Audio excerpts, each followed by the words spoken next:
1962 में जिस घाटी में भारत चीन का युद्ध हुआ था, वहां फिर से तनाव बढ़ने की खबर है। इस घाटी में नदी के पास टेंट लगाने को लेकर भारत और चीन बॉर्डर पर गंभीर तनाव की स्थिति बन चुकी है। चीन का आरोप है कि भारत अवैध रूप से घुसपैठ की कोशिश कर रहा है, जबकि सूत्रों के मुताबिक भारतीय सेना ने कहा है कि चीन के सैनिक इस इलाके में टेंट लगाकर हमें उकसाने वाली गतिविधियां कर रहे हैं। मैं ये कहना चाहूँगा कि हर जगह मैंने अपने जवानों से बात की है, ऑफिसर से बात की है, कमांडर से बात की है, और मुझे बहुत खुशी है कि सभी जगह हमारे जवान और ऑफिसर्स, उनका मनोबल बहुत ऊंचा है और पूरा अपना टास्क पूरा करने के लिए वो हर तरीके से तैयार हैं। जहाँ तक स्थिति है नॉर्दर्न बॉर्डर्स के बारे में, पिछले एक हफ्ते में कई रिपोर्टें आई हैं कि पीएलए और हमारे बीच में कुछ फेस ऑफ हुए हैं, skirmish जैसे चीज़ें हुए हैं।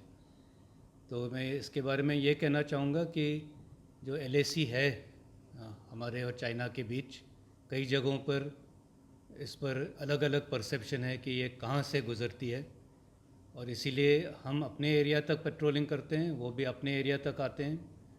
और ये इसलिए ये कई बार हो जाता है कि एक ही टाइम एक ही जगह दोनों तरफ के दोनों पेट्रोलिंग पार्टियाँ पहुंच जाते हैं, और जब ऐसे होता है तो अक्सर ये फेस ऑफ हो जाता है।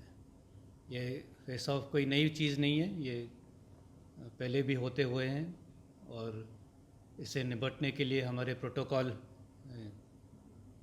पहले से हैं। वो अगर उस पेट्रोल के लेवल पर ये मामला सुलझा नहीं जा सकता तो फिर डेलीगेशन लेवल मीटिंग होते हैं, highest military level commander meeting होते हैं। जहां तनाव बढ़ा है वो जगह है गालवान घाटी। ये लद्दाख में है। यहाँ गालवान नदी भी बहती है। 1962 के युद्ध में भी गालवान घाटी टकराव की जगह थी। यहाँ विवादित क्षेत्र में टेंट लगाना पिछले कई सालों से चीन की सेना पीपुल्स लिबरेशन आर्मी की रणनीति का हिस्सा रहा है।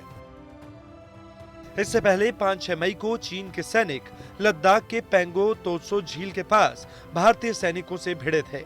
इस घटना के बाद भारत और चीन सीमा के उन इलाकों में चौकसी और जवानों की संख्या बढ़ा दी गई है, जहां अक्सर दोनों देश के जवानों में विवाद होता रहता है।